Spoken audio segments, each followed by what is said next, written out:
Okay, so now we finish question 2 with question 2.24. And the question is, if the summation, this is how you read this is very important.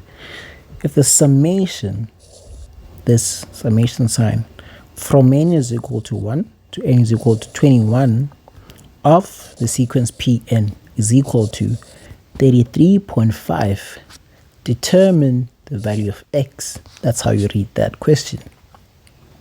So they're saying if I take the original sequence Pn and sum it from n is equal to 1 to n is equal to 21, I should get 33.5. So what does this tell us? It tells us that if I take all these x's from position 1 to position 21 and sum them, and then add that to all the constants from position 2 to position whatever position there the constants end at, and sum both of those, they should give me 33.5. So what do we observe here? We observe that the sequence, the summation, ends at an odd position, position 21. And what do we know about the odd positions? We know that the odd positions are occupied by the x's, the x terms, or this arithmetic progression xn, which we have decided to name xn here. So just to get that correctly, not to confuse anyone. So we have, the question originally said that we have an arithmetic progression and a geometric sequence combined. So we separated those two into xn, which is the arithmetic progression, and zn, this is the geometric progression. And we know that the arithmetic progression xn occupies the odd positions 1, 3, 5. We know that the geometric progression occupies the even positions 2, 2, 4, 6, right? So our summation here ends at an odd position. Now we know that if it ends in an odd position, it has to end at a arithmetic progression term, a term that belongs to the arithmetic progression. So what then will happen is that we will have how many? We have terms from the arithmetic progression. We have 11 terms from, if we divide this 20, the nearest even number is 20 divided by 2, that gives us 10. But we know we have one extra position for the arithmetic progression. So we'll have 11 positions xn. We have 11 positions of xn. 11 of xn, and we have 10 positions of zn. We have 10 positions of zn. So now that we know this, now we can go ahead and sum the two, because we know how many positions of each of the progressions we have. The summation of the geometric progression will be pretty simple, because we have the formula, we have how many positions we need, and similarly for the arithmetic progression as well. So let's just write that 2.24, right? So we know that we're looking for the summation from n is equal to 1 to 21, n is equal to 1 of Pn. And we know that this should be equal to 33.5. We also know that this summation will be made up of 11 terms, Z11, summation to Z11. Did you say 11 terms? Oh, 11 terms of xn. Yeah, 11 terms of xn. N is equal to 1 to 11 of xn, and 10 terms of Zn. Right then. So Xn is our arithmetic progression, and the formula for the summation of an arithmetic progression we know is, let me just scroll down to the formulas. Summation of an arithmetic progression, here it is. That's the formula we're looking for. Then summation of a geometric progression, here it is. That's what we're looking for. So those are the two formulas that we'll be using for this. Let's go back. Oh, let me copy these down.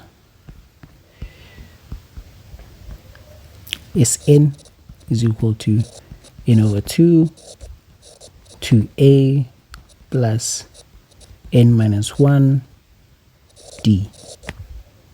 And then Sn of the geometric progression is a r to the n minus 1 over r minus 1. Let me just copy those.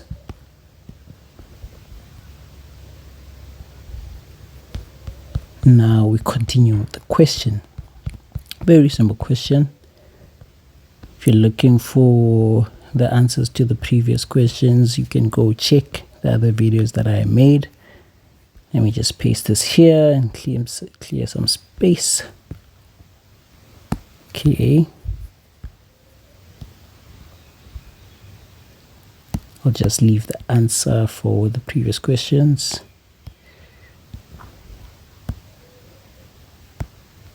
Okay.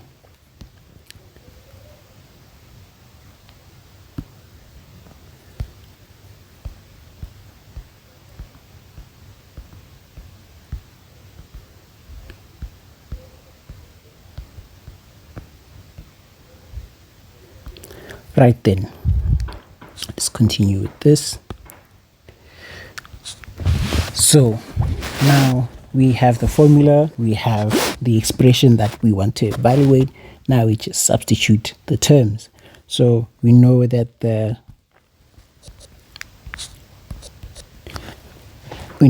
first term of our arithmetic progression is just x.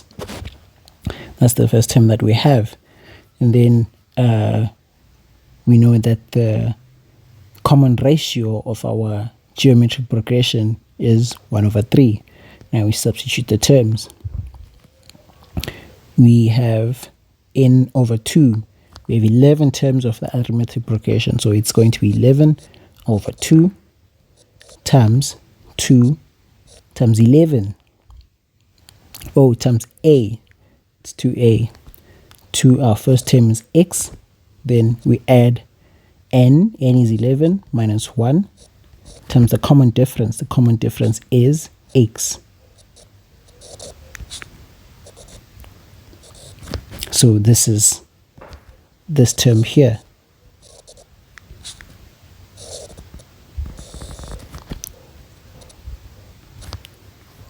And then we move on to the geometric progression. We have 10 terms of the geometric progression. And the first term we know is 1 over 3. 1 over 3, that's the first term there. R to the n, we know that the r is 1 over 3. How many terms do we want to sum? We want to sum 10 terms. So to the 10 minus 1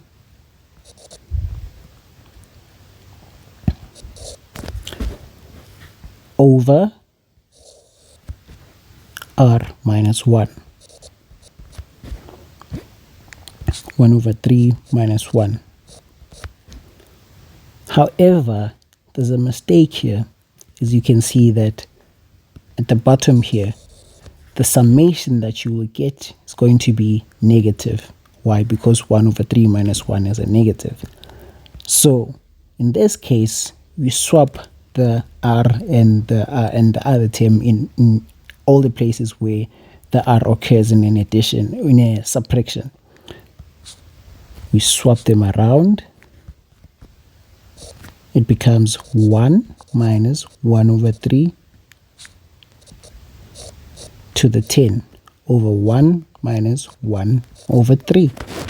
Then we evaluate this. 11 over 2 times 2x plus 10x plus 1 over 3 times 1 over 1 over 3 to the 10 all over 1 minus 1 over 3. This here will need a calculator, but this other side is going to be simple to evaluate. It's going to be 11 over 2 multiplied by 12x. This is equal to 11 times 12, 121, yes, over 2x plus, if you evaluate in this calculator, in a calculator, should come down to 0.5. This is then equal to 66.5. Is it 66.5?